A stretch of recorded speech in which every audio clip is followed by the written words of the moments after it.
को थोड़ा सा शुरू कर गए थे लास्ट अटेम्प्ट में। हमारे पास जो काम अभी रहता है, एक तो चैप्टर 9 रहता है जो इंशाल्लाह हम इसी वीक में कंप्लीट करेंगे, और फिर चैप्टर 10 रहता है। चैप्टर 10 एक्चुअली स्टेटिस्टिक्स से रिलेट करता है आपका चैप्टर, और इसमें स्टेटिस्टिकली वही चीजें हैं जो ऑलरेडी हमने क्यूएम के अंदर पढ़ी हुई हैं।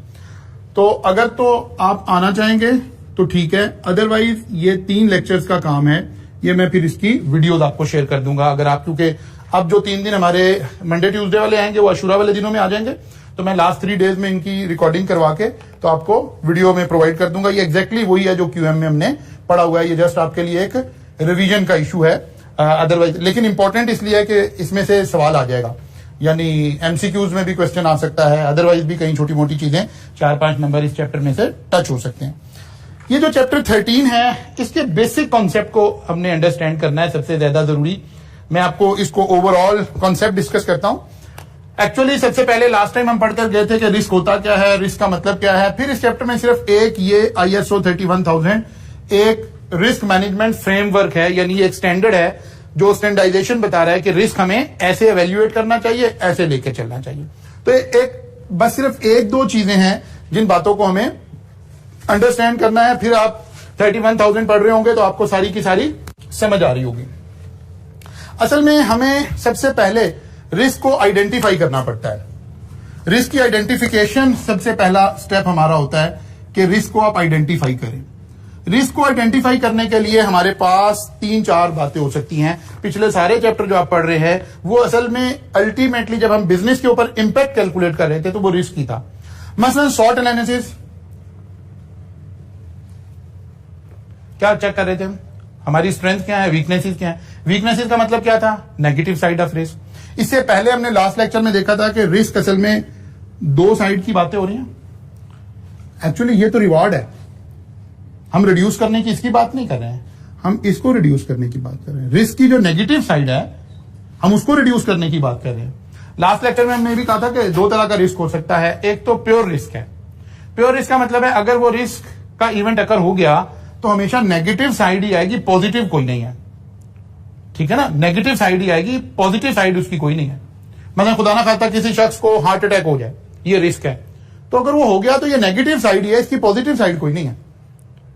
एक शख्स बारिश हुई है और वन व्हीलिंग कर रहा है तो इसके गिरने का जो रिस्क है ये नेगेटिव साइड ही है, इसकी पॉजिटिव साइड कोई नहीं है अगर वो अकेला ही कर रहा है तो। एक है वो किसी मुकाबले में हिस्सा ले रहा है, पॉजिटिव साइड ये है कि रिस्क लेकर अगर वो विन कर गया तो मनी उसको मिलेगी, ये इसकी पॉजिटिव साइड भी हो सकती है। लेकिन अगर वो अकेला ही चल रहा है तो इसकी सिर्फ नेगेटिव साइड है, गिर गया तो चोट लग जाएगी, पॉजिटिव साइड कोई नहीं है। इसको हमने लास्ट टाइम क्या कहा था, प्योर रिस्क। दूसरे को हमने कहा था कि ये स्पेकुलेटिव रिस्क है, इसको हम स्पेकुलेटिव रिस्क कह रहे थे। इसकी पॉजिटिव साइड भी है, नेगेटिव साइड भी है। पॉजिटिव साइड पे तो हम जश्न मनाएंगे, खुशियां मनाएंगे, हम नेगेटिव साइड की वजह से परेशान है। तो नेगेटिव साइड का एनालिसिस आप शॉर्ट की मदद से भी करते थे, पेस्टल भी आप यही काम कर रहे थे।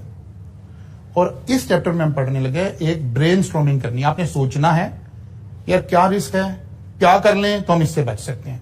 ठीक है, उसके लिए अब क्योंकि ये आई कैप ने जरा इधर उधर से चीजें लेकर इसको बिल्ड कर दिया एक छोटा से चैप्टर के अंदर, अदरवाइज ये बड़ी डिटेल में बड़े जबरदस्त तरीके से पढ़ने वाला चैप्टर है, लेकिन बहरहाल अब ऐसे नहीं है। इसके बाद है असेसिंग द रिस्क। आपको यहां लफ्ज नजर आएगा कि आपने रिस्क को पहले असेस करना है। तो सबसे पहले हम इसकी बेस समझने की कोशिश करते हैं कि रिस्क को जब हम असेस करने लगते हैं तो 2 बातें देखते हैं। एक हम उसकी फ्रीक्वेंसी देखते हैं कि, और एक हम उसका इंपैक्ट देखते हैं। फ्रीक्वेंसी का मतलब है चांस क्या है, अगर ये रिस्क होने का चांस क्या है साल में कितनी दफा ऐसा हो सकता है। ठीक है, और अगर हो गया कौन सा, नेगेटिव साइड वाला, ये वाला रिस्क, तो ये हमें इफेक्ट कितना करेगा। ठीक है ना, मसलन एक जस्ट एग्जाम्पलीफाई करने के लिए डॉलर ऊपर जा रहा है, अब मेरे बिजनेस को अफेक्ट कितना करेगा और क्या चांस है कहां तक जा सकता है। ठीक है ना, कितनी दफा, और जो मूवमेंट वाले रिस्क हैं साल में कितनी दफा ऐसा हो सकता है। मतलब आग लगने का खतरा है, कोई सर्किट ब्रेक डाउन होने का खतरा है, तो यार साल में कितनी दफा हो सकता है, और अगर हो गया तो इंपैक्ट क्या क्रिएट करेगा। ठीक है, तो हम कहते हैं यार फ्रीक्वेंसी हाई है और इंपैक्ट भी हाई है। फ्रीक्वेंसी हाई है लेकिन इंपैक्ट लो है, फ्रीक्वेंसी लो है लेकिन इंपैक्ट हाई है, फ्रीक्वेंसी भी लो है, इंपैक्ट भी लो है। जब एग्जामिनर कहेगा ना रिस्क को असेस करें, तो इसका मतलब है वो ये कहना चाह रहा है असल में। हम ये एक टेबल बना लेते हैं, जब ये दोनों चीजें हाई होती है ना, तो हम इस प्रोजेक्ट को कहते हैं हाई रिस्क, इन दो को कहते हैं मॉडरेट रिस्क, और इसको हम कहते हैं लो रिस्क। यानी हमारे जो प्रोजेक्ट हैं वो 3 कैटेगरीज में चले गए। हाई रिस्क का मतलब है इस काम के होने का चांस भी ज्यादा है, और अगर ये हो गया तो ये वॉट भी लगा देगा, हमारी रिस्क का इंपैक्ट भी ज्यादा। ठीक है ना। यहां रिस्क फ्रीक्वेंसी तो हाई है, ऐसा हो जाएगा, लेकिन हमें जो इंपैक्ट पड़ेगा वो बड़ा थोड़ा सा पड़ेगा। या अदर वे राउंड है, फ्रीक्वेंसी लो है, लेकिन अगर ऐसा हो गया तो हम बड़ा मेजरली इफेक्ट हो जाएंगे। और एक है कि दोनों चीजें लो हैं। ठीक है, ये हाई रिस्क प्रोजेक्ट है, ये मॉडरेट रिस्क प्रोजेक्ट है, ये लो रिस्क प्रोजेक्ट है। फिर एक इंपैक्ट हमारे ध्यान में होना चाहिए, हाउ टू मैनेज रिस्क। एक फ्रेमवर्क हम यूज करते हैं, दैट इज टारा। टारा में टी है ट्रांसफर। ठीक है, कि आप रिस्क को क्या कर दें, ट्रांसफर कर दें। अभी बताते हैं। ए है अवॉइड करें, आर है रिड्यूस करें, और ए है एक्सेप्ट करें। वो कहते हैं अगर ये आपके पास 4 तरीके हैं रिस्क को मिटिगेट करने के लिए। टारा फ्रेमवर्क ये कहता है कि अगर हाई रिस्क कोई प्रोडक्ट है तो आपकी कोशिश होनी चाहिए कि रिस्क ट्रांसफर कर दें किसी को, खुद रिस्क ना लें, क्योंकि इसकी फ्रीक्वेंसी भी हाई है, और अगर ये हो गया खुदा ना खास्ता इवेंट, तो इसका इंपैक्ट भी बिजनेस पे हाई है। इस रिस्क को ट्रांसफर कर दें। क्या मतलब, इंश्योरेंस करवा लें। ठीक है ना, किसी और को ट्रांसफर कर दें। बस वो लोग जो डॉलर में पेमेंट करनी है, ठीक है, एक बंदा है उसने डॉलर में पेमेंट करनी, वो कहते हैं यार भाई नहीं, मैं डॉलर में नहीं पेमेंट करूंगा, मेरे साथ रेट तय कर लो, मैं पाक रुपीज में आपको पेमेंट दे सकता हूं, मेरे साथ काम करना कर ले, नहीं करना। डॉलर की फ्लक्चुएशन का रिस्क मैंने क्या कर दिया, सामने वाले को ट्रांसफर कर दिया। इंश्योरेंस करवा ली, रिस्क क्या कर दिया, ट्रांसफर कर दिया। फिर आ गया अवॉइड करें, छोड़ दें इस ट्रांजेक्शन को। देखें यार बहुत इंपैक्ट है, ट्रांसफर भी नहीं हो सकता, इसमें इंश्योरेंस अवेलेबल नहीं है, तो फिर आपने अपना वो लास्ट टाइम हमने टर्म इस्तेमाल की थी, रिस्क एपेटाइट देखना आपने, हम कहां खड़े हैं, वरना इसको अवॉइड कर दें, छोड़ दें। रिड्यूस करें, असल में सारा काम यहां पर है, रिस्क को रिड्यूस करें। रिड्यूस कैसे करें, बेटर इंटरनल कंट्रोल बनाकर। ये IS 30-1000 जो है, ये सारा हमें रिस्क मैनेजमेंट फ्रेमवर्क यही बता रहा है, हाउ टू रिड्यूस रिस्क, के रिस्क को हम कम कैसे करें, कितना कम करें रिस्क को, इतना कम करें, इतना कम करें, इतना कम करें कि वो यहां आ जाए।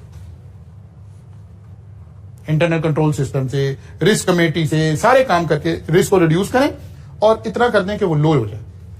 अब लो रिस्क हम असल में किसको कह रहे हैं, लो रिस्क हम फाइनेंशियली उस स्टेट को कहते हैं कि जहां अब रिस्क को कम करने की कॉस्ट ज्यादा है और रिस्क कम है। तो वो आपने फाइनेंस में पढ़ा है नॉर्मली, कॉस्ट बेनिफिट एनालिसिस। अब इसको इससे कम करना हमारे बेनिफिट में नहीं है, हमने एक्सेप्ट कर लिया क्योंकि यार ऐसा तो होगा, कोई बात नहीं। आप एक ग्रोसरी शॉप पे जाते हैं जहां पे सेल्फ सर्विस पे शॉपिंग हो रही है। अब इसमें एक रिस्क है कि यार लोग चीजें चोरी करके ना ले जाएं, लोग चीजें चेकिंग के दरमियान में इस्तेमाल ना कर लें, खोल ना दें, मिस यूज ना कर लें। अब इस रिस्क को कम करने के लिए उन्होंने क्या किया, कैमराज लगा दिए और सिक्योरिटी इश्यूज लगा दिए, बारकोड लगा दिए। एक बारकोड लॉक मशीन आती है कि जब तक वो बिल ना हो, अगर आप बाहर निकलेंगे तो वो अलार्म करना शुरू कर देगी। ये सारा क्या है, कंट्रोल है, कंट्रोल है, कंट्रोल है, लगा दिया आपने सारे कंट्रोल। अब आप कहते हैं बेकाम आदमी ना काम नहीं करेगा। आपने रिस्क को कम करते करते करते करते यहां ले आए। रिस्क किससे कम भी हो सकता है, आप हर शेल्फ पे एक एक बंदा खड़ा कर दें जो वहीं खड़ा हुआ हो और वो देख रहा हो कि भाई हमने कोई बंदा चोरी तो नहीं कर रहा, कोई मिसयूज तो नहीं कर रहा, कोई पैकेट ओपन तो नहीं कर रहा।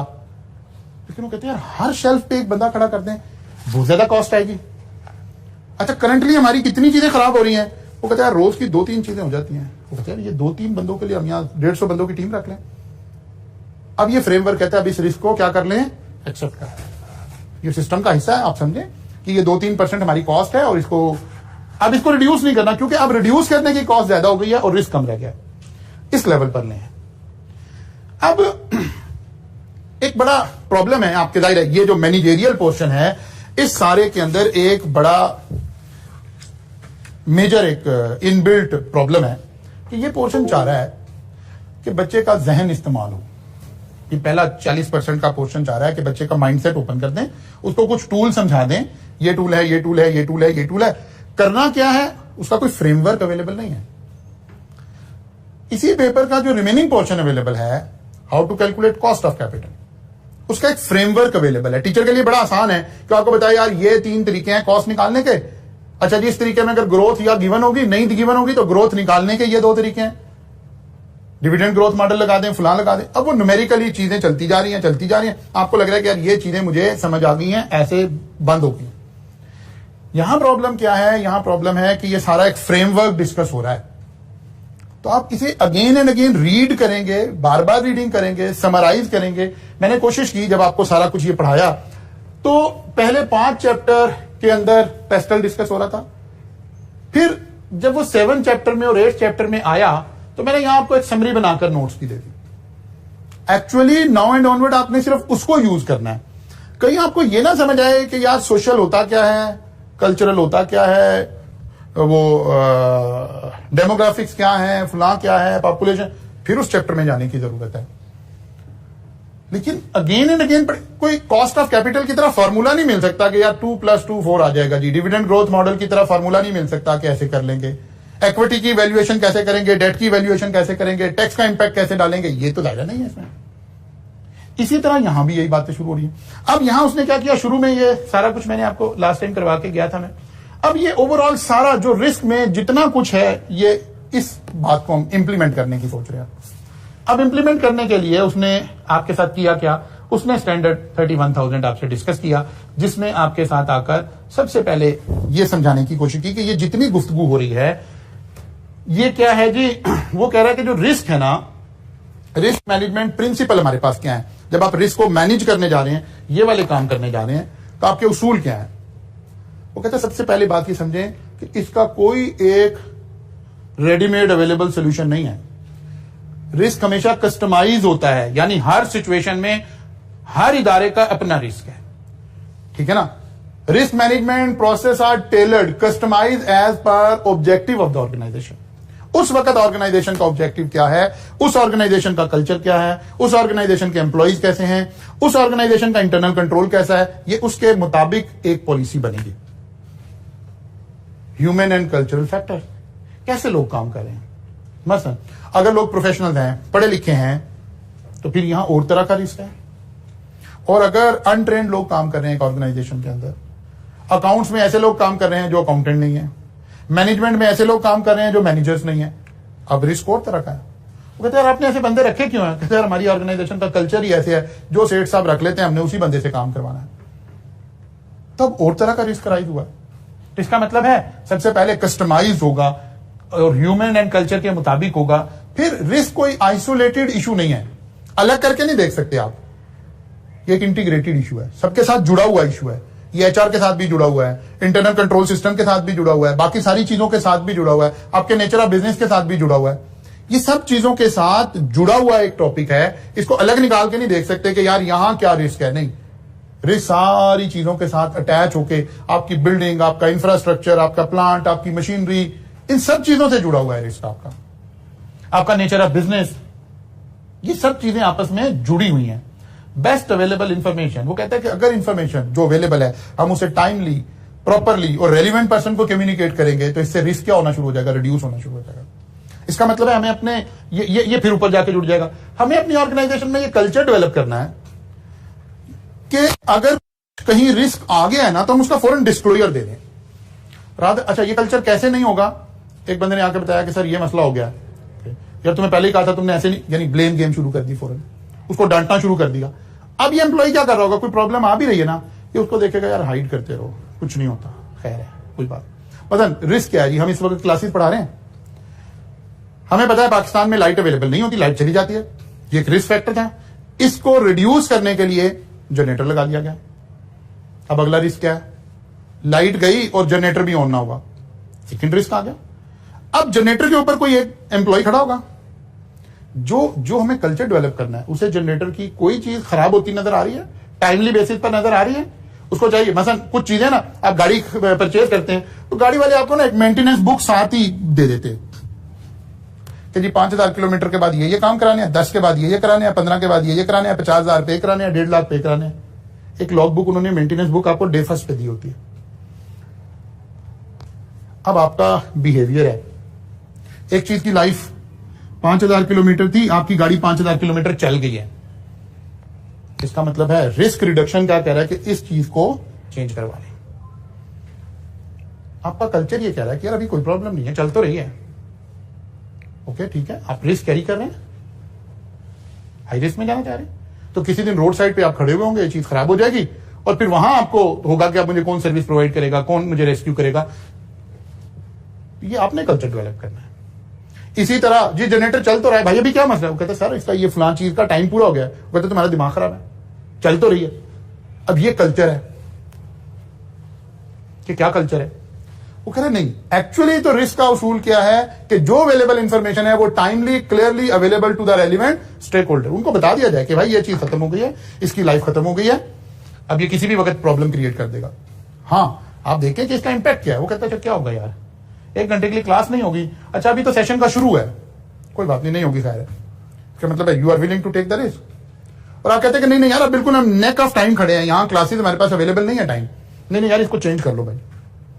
तो आपने डिसाइड करना है कि कहां खड़े हैं, कैसे रिस्क को कैरी करना है। अच्छा जी, फिर आ गया value creation and protection. The purpose of risk management is to create and protect value. मतलब ऐसा ना हो कि हम यहां भी रिस्क को रिड्यूस करने की सोच रहे हैं, ये वैल्यू नहीं क्रिएट करेगी। कॉस्ट बेनिफिट एनालिसिस पर अब ये बात पूरी नहीं उतर रही है। जब हम रिस्क को रिड्यूस कर रहे हैं तो इसका मतलब है ऑर्गेनाइजेशन में वैल्यू क्रिएट होनी चाहिए। डायनामिक का मतलब होता है रिस्पॉन्सिव टू चेंज। वो कहते हैं आपका रिस्क का जो सिस्टम है ना ये डायनामिक होना चाहिए, यानी अगर कोई चेंज आई है तो हमारा रिस्क सिस्टम भी फौरन अपग्रेड हो जाए कि यार अच्छा अब ये एडिशनल रिस्क आ गया है, अब ये बात भी रिस्क में आ गई है, अब ये बात भी रिस्क में आ गई है, तो हमें उन चीजों को देखने की जरूरत है। मसलन बहुत सारी कंपनीज हैं, जैसे ही इंपोर्ट के ऊपर पाबंदी लगी होगी उनके बहुत सारे इंग्रेडिएंट होंगे जो एट रिस्क चले गए होंगे, तो उन कंपनीज ने क्या किया होगा, रिस्पॉन्सिव टू चेंज हुए होंगे। पहले उन रेलिवेंट चीजों का इन्वेंट्री लेवल कुछ और होगा, उनका होगा नहीं यार इनका इन्वेंट्री लेवल इंक्रीज कर ले, होल्डिंग कॉस्ट बियर कर लेते हैं, हमारा फाइनेंस थोड़ा सा पाइल अप हो जाएगा, लेकिन एटलीस्ट गुड 6 मंथ का यार ये चीजें लेकर इकट्ठी कर लें, पता नहीं आगे क्या होगा। Dynamic, responsive to change, so that आप सोचें कि यार अच्छा चले 2-3 महीने में ये सारी चीजें नॉर्मलाइज हो जाएगी, फिर इंपोर्ट खुल जाएगी, चलो 6 महीने की हम इन्वेंट्री पाइल अप कर लेते हैं। बिकॉज अभी तो जिस वक्त बैन लगा था उस वक्त तो सब कुछ अवेलेबल था ना, स्टोर्स पर अवेलेबल था, पीछे चीजें अवेलेबल थी, तो आपका जो रिस्क असेसमेंट का सिस्टम है उसको रिस्पॉन्सिव भी होना चाहिए कि कोई चेंज आई है, भले इंटरनल आई है भले एक्सटर्नल आई है, दोनों सूरतों में आप उसको रिस्पॉन्ड कर सकें। फिर वो कह रहे हैं ये इंक्लूसिव है, is transparent and involve stakeholder on a timely basis. जो ऑर्गेनाइजेशन के स्टेक होल्डर हैं, जब कोई रिस्क आया तो आप उनको बीच में इन्वॉल्व कर लें, उनको बताएं यार ये सिचुएशन है, अब हम ये करने जा रहे हैं। क्यों कर रहे हैं, बिकॉज ये रिस्क हम इस वाली टेक्निक से इसको देख रहे हैं, हमने रिस्क को अवॉइड करना है, हमने रिस्क को कम करना है, हमने रिस्क को ट्रांसफर करना है, हमें बताओ हम क्या करने जा रहे हैं, ठीक है ना। मसलन हो सकता है पहले आप डॉलर्स में पेमेंट लोगों को दे रहे थे, आपने देखा डॉलर एकदम से बिल्कुल कोई लिमिट नहीं रह गई है, अब जरूरी नहीं है अगले वाला बंदा भी मान जाए। ये भी फॉरेन एक्सचेंज वो कर लिया, रिस्क पढ़ लिया फॉरेन एक्सचेंज का, वहां आपने एक टेक्निक ये भी पढ़ी होगी कि दूसरे को ट्रांसफर कर दे रिस्क। आप लोकल करेंसी में ही काम करें, आप फॉरेन करेंसी में अपना एक्सपोजर ही ना लें, लेकिन साथ ये थी कि वो बंदा अवेलेबल है कि नहीं है। अच्छा जी,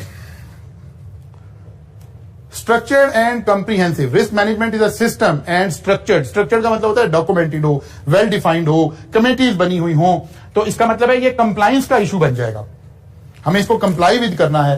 तो यही स्टैंडर्ड और हमारे जो कोड ऑफ वो कॉर्पोरेट गवर्नेंस है वो हमें कहते हैं कि हमारी एक रिस्क कमेटी होनी चाहिए, उस रिस्क कमेटी के ये मेंबर होने चाहिए, उन मेंबर की कम से कम साल में एक मीटिंग होनी चाहिए, वो रिस्क को वैल्यूएट कर रहे हो। वैल्यूएट का मतलब क्या है, ये वाली बात हो रही है कि वो देखें हाई रिस्क है, मॉडरेट है, लो रिस्क है, ये सारा प्रोसेस हो रहा हो और इसका डिस्क्लोजर दे रहे हो स्टेक होल्डर्स को।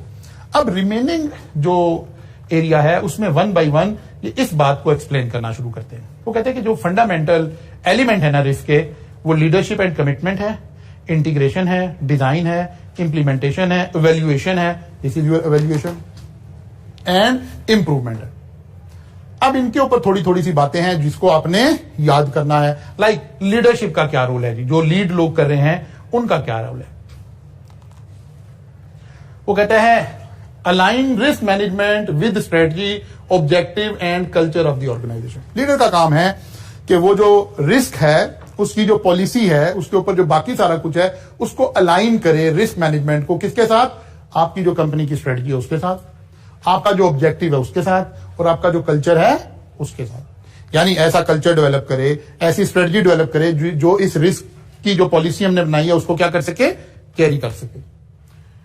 Issuing a statement or policy that establish the research management approach, plan और course of action। मतलब ये कमेटी बनाए वो जो कॉर्पोरेट गवर्नेंस की रिक्वायरमेंट है। Making necessary resources available for managing risk. भाई रिस्क मैनेजमेंट करने के लिए लोग भी तो चाहिए ना, इंटरनल कंट्रोल सिस्टम भी तो चाहिए ना। सम टाइम जैसे अभी मैंने कहा कि हमें लगा कि यार हम फलां कंपनी है और हमारा ये वाला केमिकल उस लिस्ट में शामिल हो गया जिसकी इंपोर्ट बैन हो गई है, और गवर्नमेंट ने इनिशियली कहा था कि जी 3 माह के लिए हम इंपोर्ट बैन कर रहे हैं। तो हमारी रिस्क असेसमेंट कमेटी ने फौरन कहा कि यार ये हम तो 15 दिन का स्टॉक रखते थे इस केमिकल का, तो ये तो इसका मतलब 15 दिन बाद अगर ये केमिकल नहीं मिलेगा तो काम खराब हो जाएगा। तो कहा कितना खराब हो जाएगा, अब हम यहां गए। हमने कहा यार अगर ये ना मिला तो फिर हमें एक लोकल केमिकल यूज करना पड़ेगा, फिर ये होगा, क्वालिटी में कोई खास फर्क नहीं आएगा। हमने कहा अच्छा यहां फर्क है। उन्होंने कहा नहीं ये केमिकल ना हो तो हमारा सारा ऑपरेशन ही खत्म हो जाएगा, इसका मतलब यहां फॉल करते हैं। तो एक्चुअली आपने एवेल्युएट करना है आप कहां खड़े हैं, फिर आपने पॉलिसी बनानी है, फिर लीडर का काम है। अब हमने एक पॉलिसी बना के रिस्क असेसमेंट कमेटी ने कहा कि नहीं सर हमें ये इन्वेंट्री पाइल अप करनी पड़ेगी बिकॉज 3 माह के लिए इंपोर्ट बैन हो गई है, तो इसको ऐसे लेके चलना पड़ेगा। अब लीडर का काम है making necessary resources available for managing the risk, वो फाइनेंस अवेलेबल करे, क्योंकि कमेटी ने तो आइडेंटिफाई करना है, एक्शन लेना है, अल्टीमेटली तो टॉप मैनेजमेंट ने डिसीजन लेने। अच्छा इसी तरह से फिर ये एक नीचे उन्होंने इसी का जैसे मैंने थोड़ा सा आपको केस बना दिया, एक केस उन्होंने बनाया,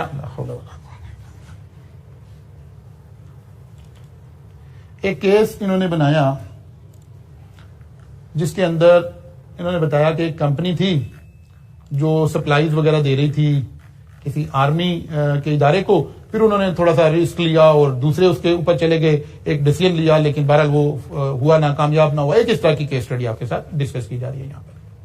अच्छा जी, दूसरी बात आ गई इंटीग्रेशन। वो कहते हैं कि जो रिस्क है अभी आपको समझा रहे हैं कि ये कोई वन ऑफ इवेंट नहीं है, ये इंटीग्रेटेड इवेंट है।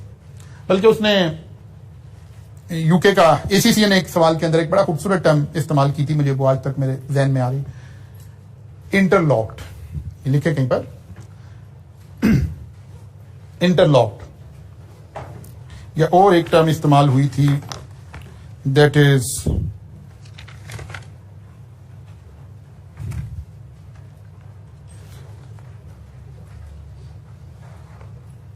इंटरवूवन। इंटरवूवन का मतलब, वूवन का मतलब होता है जैसे फैब्रिक बना हुआ है, ठीक है ना। अब फैब्रिक में क्या हुआ है, 2 धागे आपस में ताना बाना जो है वो इस तरह से चल रहे हैं कि वो बिल्कुल एक हो गए हैं। अब इस फैब्रिक में हमें अलग अलग नजर नहीं आ रहे हैं।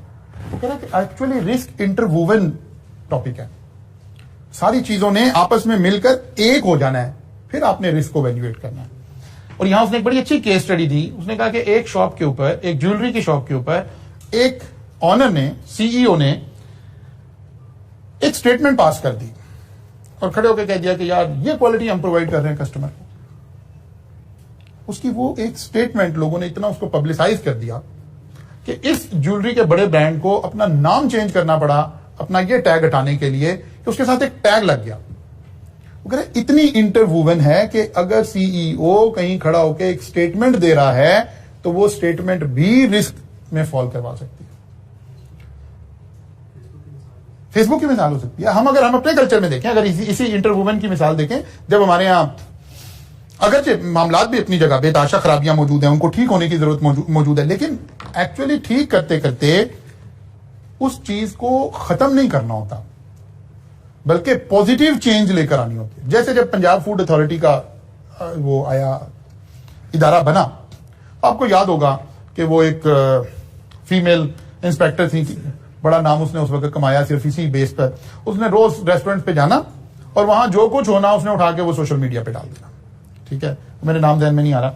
तो खैर उसने ऐसी तैसी फेंक दी हमारी पूरी इस इंडस्ट्री। और आपको याद है उस वक्त एक खबर ये भी चली कि जी वो लाहौर में गोश्त पकड़ा गया जी, वो अच्छा पहले गोश्त चल रहा था जी, वो मतलब क्या मैं लफ्ज इस्तेमाल करूं, गधे का तो कुत्ते का, तो फिर एंड हुआ पिग का। एक स्टेटमेंट आ गई कि जी लाहौर में एक जगह गोश्त ट्रांसफर हो रहा था और पकड़ा गया जी वो पिग का गोश्त। तो आके बंदो आपके पास कौन सा इक्विपमेंट है जिससे आपको पता चल गया कि पिग का गोश्त है? कौन सी लैब टेस्ट आ गई है? क्या आ गया है और हो गया है? आप क्या ये सेक्टर खत्म करना चाहते हैं या इसमें अच्छाई लाना चाहते हैं? 95% ऑफ द केसेस जो ये सब थे, ये सब जैसे ही वो अदालत में पेश होते थे वो केस साबित ही नहीं होता था, निकलते जाते थे। हाँ, मैं ये नहीं कह रहा, प्रॉब्लम्स आर देयर, लेकिन रिस्क ये है कि अगर आप गलत तरीके से किसी चीज को इंटरप्रेट करेंगे तो वो सेक्टर खराब हो जाएगा। आप अपनी मीटिंग में है कि यार ये बात ठीक नहीं है, ये आपको कहां कहनी है कहां नहीं कहनी है, अगर उसके अलावा आपने कहीं दे दी तो ये इतना इंटरवोवन है, इतना इंटरलिंक्ड है कि ये एक स्टेटमेंट आपके गले पड़ जाएगी। ठीक है ना? ये यही कॉन्सेप्ट देने की कोशिश हो रही है कि ये हर बंदे की रिस्पॉन्सिबिलिटी है कि आपने देखना है कि इससे मेरा क्या रिस्क अटैच है और खुदा ना खास्ता बिजनेस के ऊपर इसका क्या इंपैक्ट आ सकता है। फिर आ गया कि हमें प्रॉपर्ली डिजाइन करना पड़ेगा, ये एक इंटरनल और एक्सटर्नल कॉन्टेक्स्ट के अंदर हमें रिस्क देखना पड़ेगा कि वो कौन कौन से, वो जो मैंने शॉर्ट एनालिसिस आपको पहले कहा था, understanding the organisation and its internal and external context. मेरी स्ट्रेंथ्स क्या है, मेरी वीकनेसेस क्या है, मेरे सिस्टम में इंटरनल रिस्क कहां कहां है, एक्सटर्नल रिस्क कहां कहां है, इसको देखना पड़ेगा। इसके मुताबिक मुझे अपना सिस्टम क्या करना पड़ेगा, डिजाइन करना पड़ेगा। Demonstrating commitment to risk management and allocating appropriate resources. फिर रिसोर्सेज भी एलोकेट करने पड़ेंगे, जो ज्यादा रिस्क एरिया है वहां ज्यादा अच्छा रिसोर्स एलोकेट करना पड़ेगा, वहां मुझे अपने एतमाद का आदमी बिठाना पड़ेगा, वहां मुझे मतलब अगर कहीं कैश हैंडलिंग हो रही है तो मुझे देखना पड़ेगा कि यार इस कैश हैंडलिंग के रिस्क को कैसे रिड्यूस किया जाए। मतलब ये मेट्रो, मैक्रो, हाइपरस्टार, अब वहां मेजर कैश हैंडलिंग हो रही है तो देखना पड़ेगा कि रिस्क कैसे मिटिगेट करेंगे। तो अब कभी गौर कीजिएगा, जो अच्छी चेन्स हैं उनका जो टिल के ऊपर आदमी खड़ा हुआ होता है उसका जो यूनिफॉर्म होता है उस यूनिफॉर्म में पॉकेट नहीं होती है। ठीक है ना? उस यूनिफॉर्म में पॉकेट नहीं होती है सो दैट ये चेंज को कैरी ना कर सके। ठीक है? वहां कैमरा लगा हुआ होगा, वहां हर 2 घंटे के बाद कैश को कलेक्ट किया जा रहा होगा, उसको कहीं डिपॉजिट करवाया जा रहा होगा। तो आप ये सारा क्या कर रहे हो, आप रिसोर्सेज एलोकेट कर रहे हो। जो ज्यादा रिस्की एरिया है वहां आप रिसोर्सेज को क्या करोगे, एलोकेट करोगे ताकि रिस्क को क्या किया जा सके, मिनिमाइज किया जा सके। फिर वो कह रहा है कि ये सारा कुछ कर लिया, बहुत अच्छा काम हो गया, इंप्लीमेंट भी तो करना है इन सारी पॉलिसीज को। पॉलिसीज बहुत अच्छी बना ली है, ये होगा ये होगा ये होगा ये होगा, लेकिन जब आप सुबह आते हैं तो करते उस तरह कुछ नहीं है। ये बेसिकली ऑडिट से रिलेटेड, अब क्योंकि ये चैप्टर चल रहा है तो जब आप ऑडिट, जो बच्चे अभी पढ़ रहे हैं उन्होंने देखा होगा कि ऑडिट में आप इंटरनल कंट्रोल सिस्टम डिजाइन करना एक अलग बात है और इंटरनल कंट्रोल सिस्टम को इंप्लीमेंट करना दूसरी बात है। यहां भी यही बात है कि आपकी सारी चीजों की डेडलाइन होनी चाहिए, डिसीजंस होने चाहिए, उसकी इंप्लीमेंटेशन की कोई साइड होनी चाहिए। अगर इंप्लीमेंटेशन नहीं हो रही तो फिर उस सारे प्रोसेस का, उसका कोई फायदा नहीं है। मतलब आपने स्टेप बनाए हुए हैं, ये स्टेप करने हैं, लेकिन प्रैक्टिकली जो बंदा बाहर खड़ा है वो कुछ नहीं कर रहा। आपने स्टेप बनाया हुआ है कि यार ये वाली हमारी मशीन बहुत रिस्की है, ये खुदा ना खास्ता खराब हो गई तो इसका बंदा भी फौरन अवेलेबल नहीं है, लेकिन इसकी मेंटेनेंस, इसकी हर चीज ऐसे ऐसे ऐसे चलेगी। किताबों में तो आपने लिख दिया है, जैसे गाड़ी ने वो लॉग बुक देख दी थी आपको, क्या आपने कभी उसे खोल के पढ़ा भी है या कभी उस पर अमल भी किया है या कभी ये सोचा है कि यार ये कॉस्ट तो आ रही है लेकिन ये मुझे सेव करेगी, मैं रोड साइड के ऊपर प्रॉब्लम में नहीं आऊंगा, या मुझे सेव करेगी, ये ज्यादा नुकसान होने से मुझे बचा लेगी। ठीक है ना? लेकिन अगर आपने वो सारा कुछ बना हुआ, सारा कुछ है, लेकिन आप उसको अमल नहीं कर रहे तो फिर इंप्लीमेंटेशन प्रॉब्लम है आपके यहां कि आप इफेक्टिवली उन चीजों को इंप्लीमेंट नहीं कर रहे। फिर आपको पता है कि अगर सारा कुछ हो रहा है, once the implementation stage is complete, आपने इंप्लीमेंट भी कर दिया, आपको पता है कि ह्यूमन बीइंग से काम ले रहे हैं, अभी भी मसला नहीं है, इसको पीरियडिकली रिव्यू भी करना पड़ेगा, देखना भी पड़ेगा। It is important to periodically review the risk management techniques being used to assess how well they achieve the organization goal and see whether any new risk have occurred that need to be incorporated। वो कहते हैं कि system भी तो evolve हो रहा है ना, जैसे हम करते हैं ना कि टेक्नोलॉजी इवॉल्व होती है, हम कोई एक कंट्रोल लगाते हैं। मतलब राइज में ऑनलाइन लेक्चर्स आए, पहले सेशन में हमारे साथ एक मेजर प्रॉब्लम हुआ, हमारे सारे लेक्चर डाउनलोड हो गए और वो सारे वायरल हो गए। उसके वायरल होने से हमें फायदा भी बेताशा हुआ, लेकिन बहरहाल एक इंटेलेक्चुअल प्रॉपर्टी चोरी भी होगी। फायदा ये हुआ कि टीचर मशहूर हो गए, सारे पाकिस्तान को पता चल गया, ये जो बड़े बड़े टीचर बने ये उस इवेंट के बाद सारे क्रिएट हुए, क्योंकि लेक्चर सबके पास फ्री हो गए, वो सबने देख लिया कि अच्छा ये टीचर अच्छा पढ़ा रहा है, ये कर रहा है, ये कर रहा है। लेकिन फिर क्या हुआ, फिर सिस्टम को बेहतर किया गया, सिस्टम को इवैल्यूएट किया गया, उसके अंदर कुछ कंट्रोल इंसर्ट किए गए। अब एक जंग है, एक तरफ से एक सिस्टम कंट्रोल एक्सरसाइज कर रहा है, दूसरी तरफ कुछ वो लोग हैं जो सिस्टम को अल्टीमेटली हैक करना चाहते हैं, तो कर रहे हैं, ठीक है ना, अभी भी कर रहे हैं। इसका मतलब है, अच्छा अब क्या ये सिस्टम कभी भी आइडियल हो जाएगा? नहीं, वो तो अमेरिकन CIA की वेबसाइट भी हैक हो जाती है, स्टेट बैंक ऑफ पाकिस्तान का डाटा भी हैक हो जाता है, क्या करेंगे? अब आपने देखना है कि किस लेवल पर रिस्क खड़ा हुआ है। आप उसके अंदर कुछ और चीजें कर लेंगे। अभी जरा जो इदारे हैं वो थोड़ा सा उसको लेकर चल रहे हैं, सोच रहे हैं कि बच्चे हैं, ये छोटी छोटी गलतियां कर रहे हैं, यार ऐसा नहीं करना चाहिए, किसी बच्चे के करियर से नहीं खेलना चाहिए। अदरवाइज एक कंट्रोल के साथ दूसरा लगा दिया गया, दूसरे के साथ। अब जो हैक कर रहे हैं बच्चे, वो कहीं ना कहीं कोई स्क्रीन रिकॉर्डर ऐसा ढूंढ लेते हैं जो उसको स्क्रीन रिकॉर्डिंग कर रहा है, लेकिन वाटरमार्क से वो बच्चा आइडेंटिफाई हो रहा है।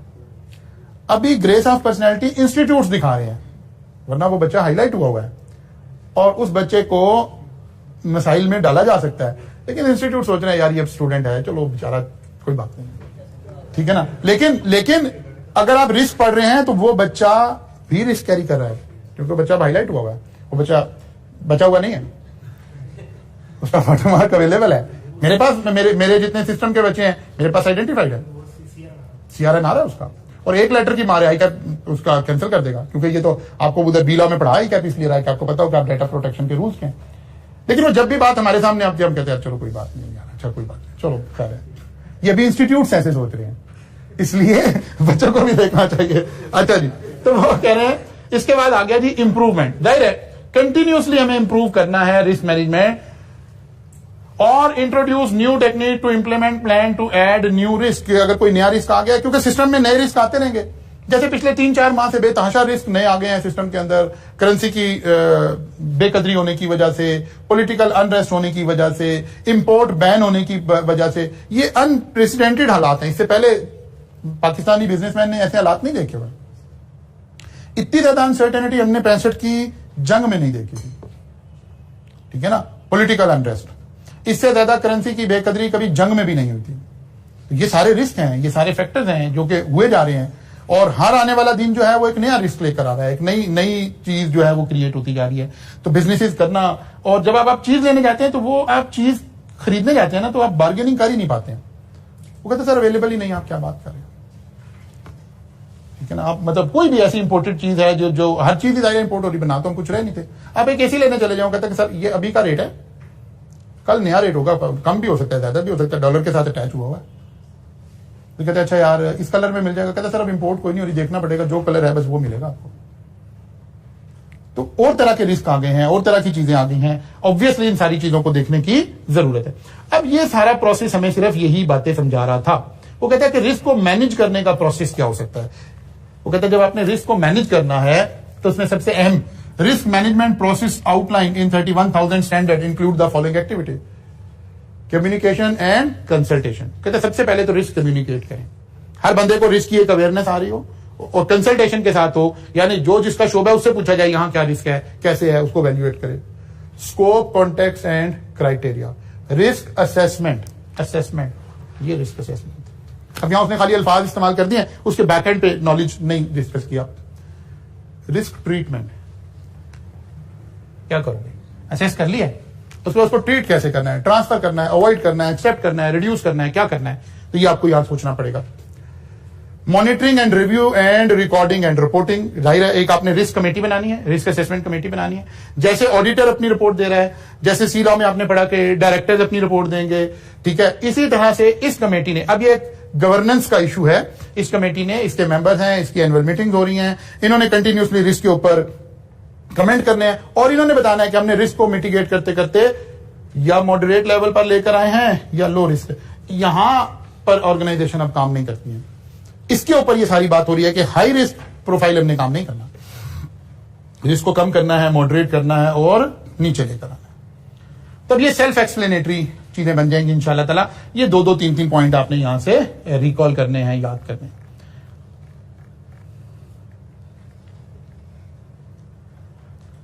Residual risk, companies control the risk that they face. Control can not eliminate risk completely. हम कहते हैं कि रिस्क हम कभी भी खत्म नहीं कर सकते। रिस्क को रिड्यूस करते करते, मैनेज करते करते, हाई रिस्क से शुरू हुए थे कि भाई अगर ये हो गया तो फिर तो मर जाएंगे, नहीं, हमने फिर सोचा कि अच्छा क्या करें, अच्छा जी ट्रांसफर कर देते हैं, इंश्योरेंस करवा लेते हैं। अब क्या हुआ, अब आपको कॉस्ट आ गई है लेकिन रिस्क आपने ट्रांसफर कर दिया किसी दूसरे को, तो अब हम यहां थोड़े रह गए। जैसे रिस्क हमने ट्रांसफर किया तो अब तो हम यहां आ गए, लो रिस्क हो गए। आपने 2% के ऊपर इंश्योरेंस करवा लिया। पहले आप 100% का रिस्क ले रहे थे, अब 2% का रिस्क ले रहे हैं। आपने इंश्योरेंस करवा ली, कोई और इस तरह का काम करवा लिया, हाँ उससे कॉस्ट आ गई है। कोई भी जाहिर है जब भी हम रिस्क रिडक्शन की बात करेंगे तो वो कहीं ना कहीं कॉस्ट तो बियर करनी पड़ रही होगी, कोई इस तरह की इंश्योरेंस की और इस तरह की चीजें।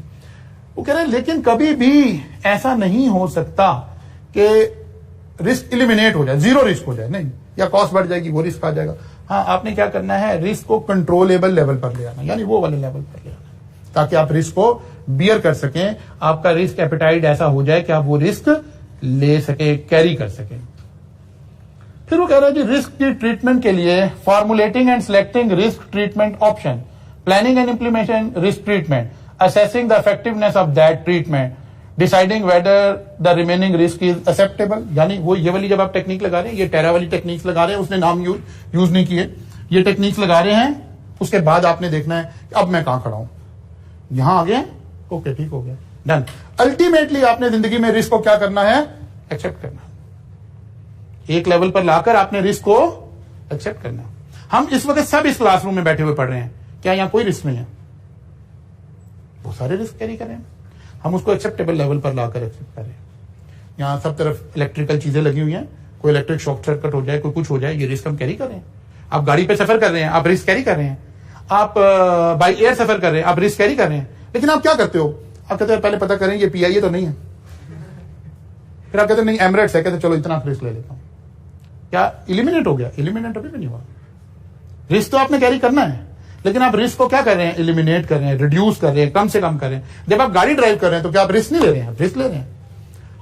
आप रिस्क को रिड्यूस कर रहे हैं। रिस्क कैसे रिड्यूस हुआ?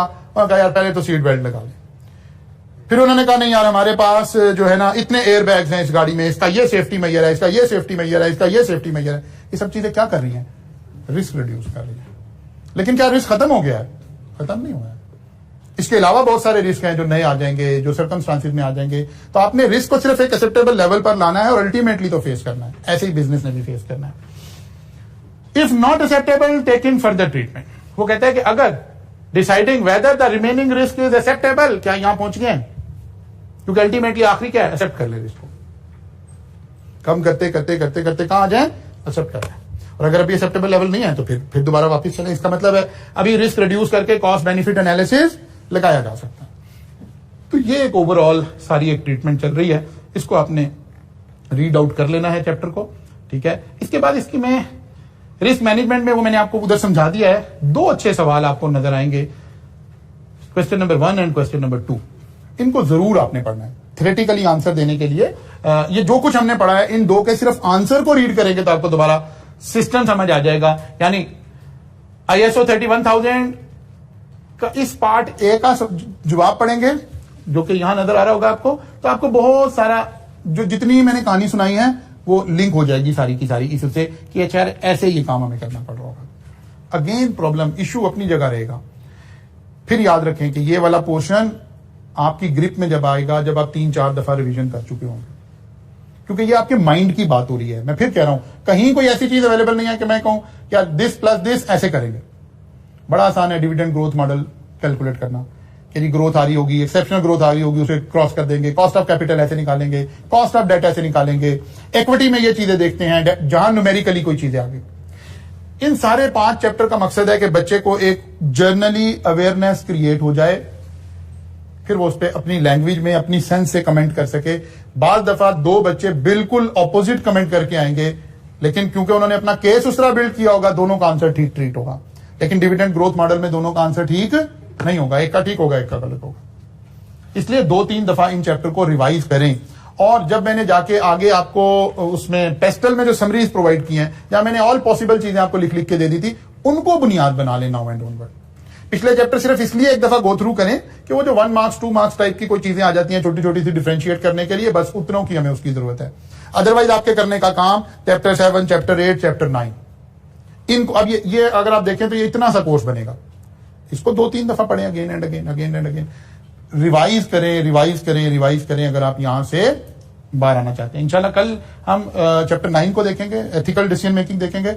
अगर वो कल मुकम्मल हो गया ठीक है, नहीं है तो परसों का दिन हमारे पास अवेलेबल है। फिर हम एक मॉडल पेपर आपका आया हुआ है, एक इस अटेम्प्ट का पेपर आया हुआ है, ये 2 सवाल हमारे पास, 2 पेपर हमारे पास अवेलेबल है, इसको डिस्कस करेंगे ताकि आपको कॉन्फिडेंस आए कि एग्जामिनेशन में आपको इतनी सी चीजें रिक्वायर्ड है। इसमें से आप खुद भी देख सकते हैं, लेकिन हम एज अ क्लास भी इसको इंशाल्लाह डिस्कस करेंगे। जो स्टैट का पोर्शन है, मैंने पहले भी कहा है, स्टैट के पोर्शन में हमें क्यूएम के अंदर जो स्टैटिस्टिक्स पढ़ी थी उसको थोड़ा सा रिवाइज करना है।